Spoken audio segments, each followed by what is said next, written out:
Hello! Hi! How you... Yes. I'm recording this when I'm rather tired. So... that's my excuse. Anyway, welcome to my top games of 2015. Rather late, this is February. No, it's over a month late, actually. But, hey, I had computer problems and getting footage for these 10 games is troublesome. Let's get straight on to it. There'll be reviews for some of these games going up soon if they're not already out now and you're watching this. I'll link them as an annotation. Or I'll link them as a card. Ooh, I'll use cards for once. Ooh, I'll link them as a card on the section of the game and you can watch the review if you so. Anyway, now before I get on to the top 10s, I'd like to just have some notable mentions here. Just to clear things up. First notable mention, Undertale. I can't get that fucking soundtrack out of my head. This is a game I haven't really played, first of all. It's not... the gameplay for me is not something that engages me enough for me to keep attention, frankly. It's turn-based, I know they have the talking and all. I just can't get into it. I don't know. I don't know. I can't engage with the game. Just from a user interface standpoint. But I respect it deeply. The guy who made it, he made a fantastic soundtrack, he made a fantastic set of simple characters. And he's festered such a massive community around this game, who frankly are assholes a lot of the time. I know, Emma Blackberry, for example, she did a video on Undertale, and she missed that she could talk people out of stuff easy. And missed it, and everyone got really, really angry. Like, insanely angry for that. But, great fucking game, Undertale.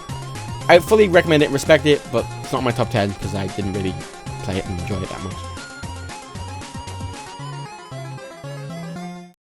Another notable mention is Rainbow Six Siege, a Ubisoft game. I only started playing this, actually, in the past week, as this goes out, so in 2016, because it wouldn't work at the start.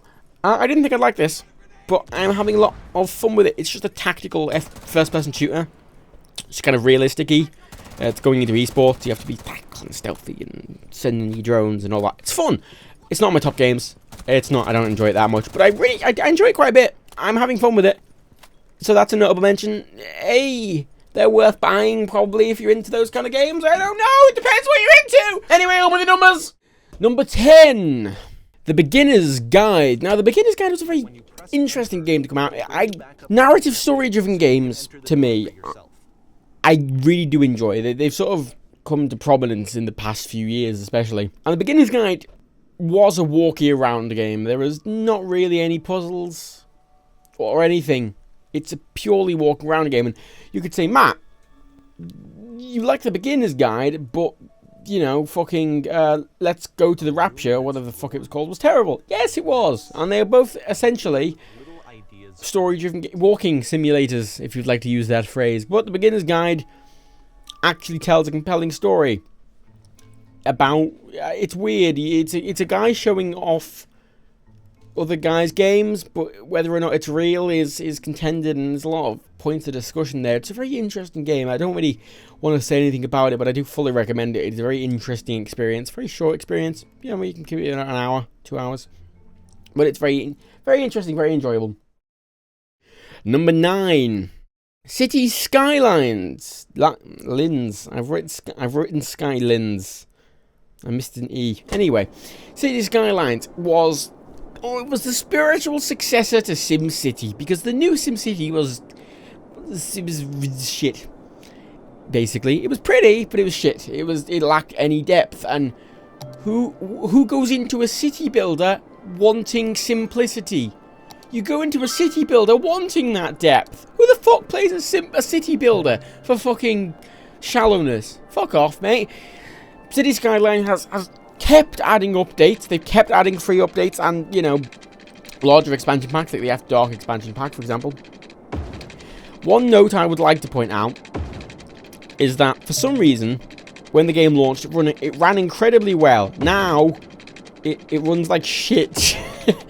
Even on my machine, like a 980 Ti, it runs like shit. And no one else seems to say this. I'd like to hear in the comments if your City Skyline still runs like shit, but mine does. Still think it's a great game. Amazing. They're adding trams soon. Oh, trams. Such best city builder ever.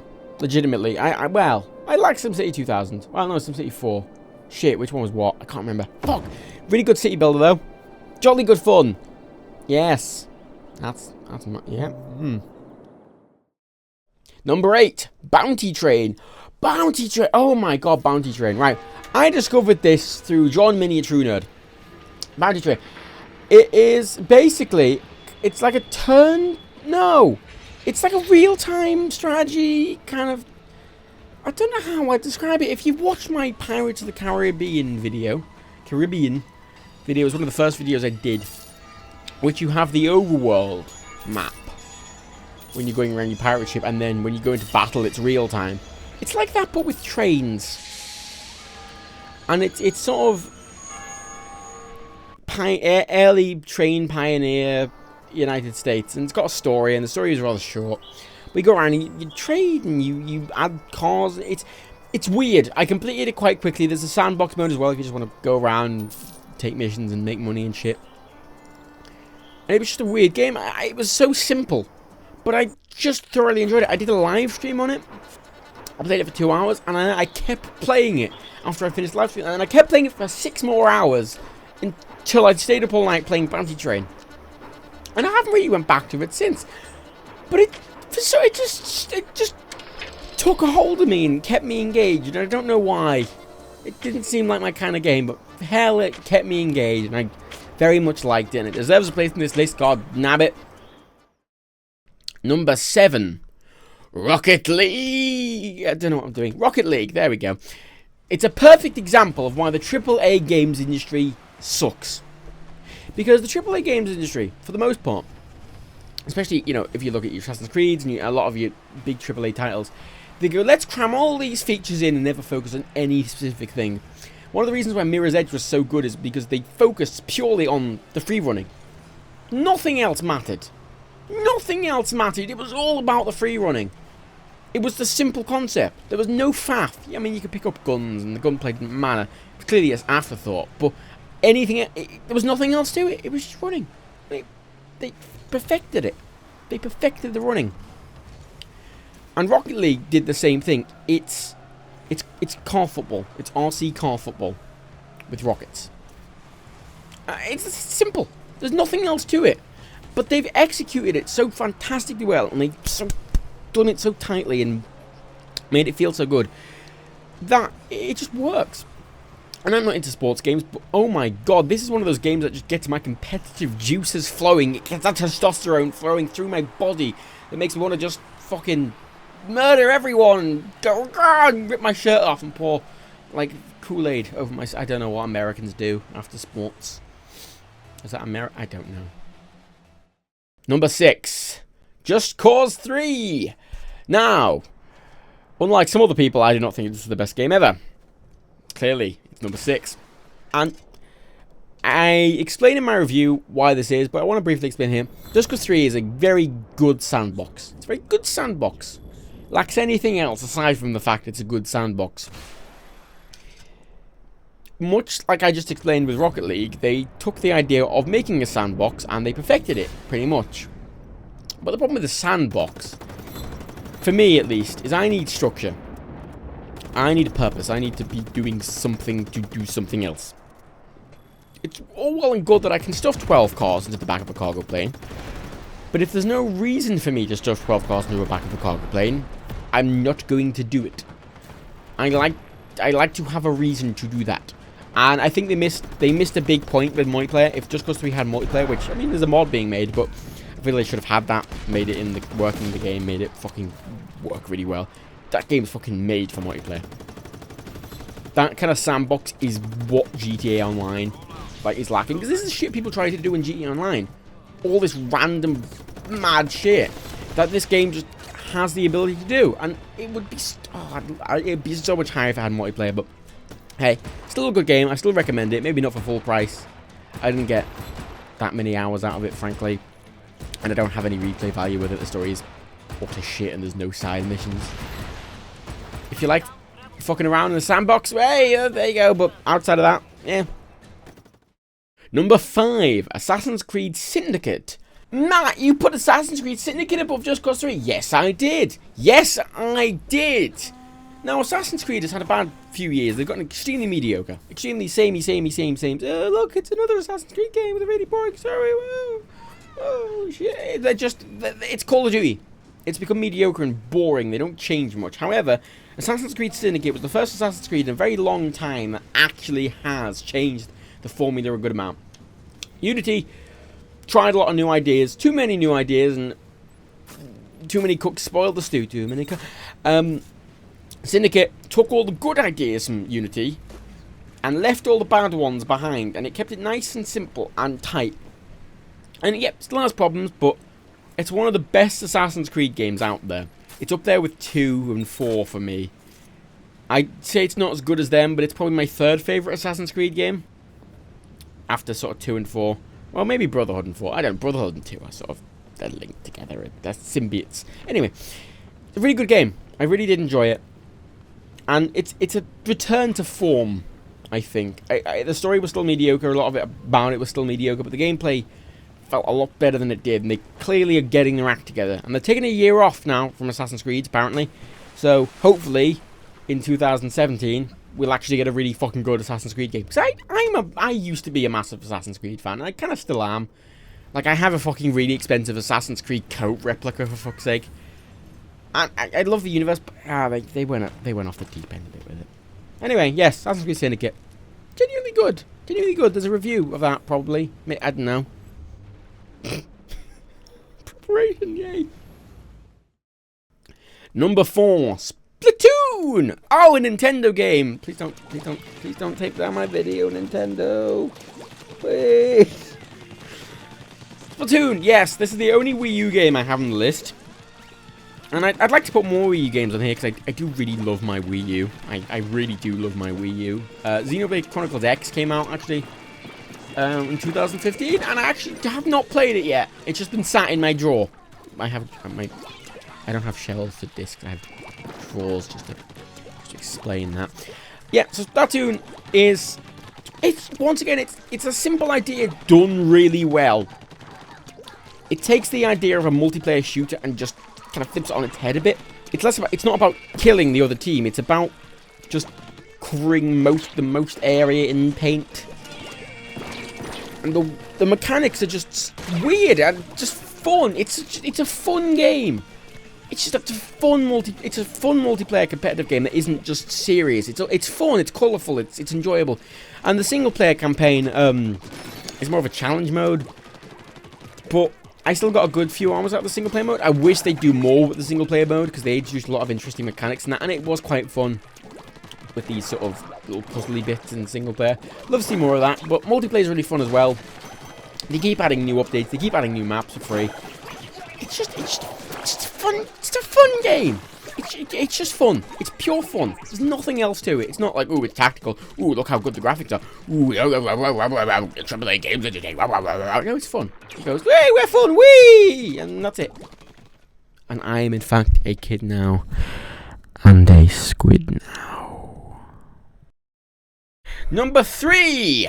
Batman Arkham Knight. Now, okay, before you say anything, yes, the PC port was terrible at launch. Yes, it was. And yes, a lot of people complained about the Batmobile. Yes, they did. However, I, personally, couldn't get into the previous Arkham games. I fucking love Batman to death. He's my favourite superhero. I have so much Batman Lego. I have more Batman Lego than I know what to do with. I love Batman. But I don't know. I'm not really a spectacle fighter kind of person. I don't really get into that. And Arkham, the original Arkham game, was a spectacle fighter, stealth game. I like that, but I like things to break it up, and there wasn't anything to break it up. Arkham City had the open world, but once again, it was the same thing. But Arkham Knight makes it a proper open world game, to me at least. A proper open world game has vehicles, and it's a big world, and you go around it. And Arkham Knight adds the Batmobile. And they add it for some puzzles, and a lot of people said, oh, it feels unnecessary for the puzzles. For me, since it was the first proper Arkham game I played, it didn't. It kind of felt like it worked, for me at least. That's my personal opinion. I really enjoy it. It's the ultimate Batman game, I think, at this point, because Especially now. They fixed the PC port up quite a lot. It's still not good, I'd say, but it works. It went from running at 30 FPS on my machine at low graphics to running at 60 on ultra settings. It still requires like 12 gigs of RAM or something fucking ridiculous, but outside of that issue, runs great. If you meet the minimum system specs, it'll work for you. If you don't, it still probably will run alright-ish for you. Or get it on consoles, that's fine as well. Really fun game. I just fucking love going around as Batman. And one of the things they've done as well, they keep adding free up if you've got the season. I don't even know it's the season pass. Do they have a season pass? No idea. They have updates where they're just adding in every like Batman skin and Batman outfit and Batmobile. Like if you want to dress up as Christopher Nolan Batman and drive around in the fucking tumbler from the fucking Christopher Nolan movies, you can. If you want to dress up as Michael Keaton Batman and go around on the 1989 Batman mobile, you could do that. If you want to dress up as the new fucking 2016 Batman vs Superman Batman and drive around in the new 2016, you can do that. If you want to dress up as Adam West and drive around in the you can do that as well. Oh, there's loads of outfits for everyone. You can dress Robin up as the old style. You can dress Catwoman up as the fucking original series style. Or if you want to dress Batman as New 52 Batman or Anime Batman or fucking Mech Batman or what, you can do whatever you fucking want. It's just Batman Simulator. That's all it is now, for me. I just go around and drive around in the tumbler and go, ooh, feel like Batman and feel cool. And I put fucking Christopher Nolan was dun, dun, dun, dun, dun, dun, dun. I'm tired. I did say this at the start, alright? I might not make much sense, but go with it. It's fun. My dick gets hard with Batman, is what I'm saying. Number 2, Kerbal Space Program. Now, I was very much debating whether to put Kerbal Space Program in this list, because to me, I would prefer to count a game when it's released in early access as opposed to when it's released fully, because it's been in early access for 2 years. Really, I mean, it hasn't changed. It's changed a lot, but the core mechanics of it haven't. It's the same game I loved 2 years ago. You know, it hasn't.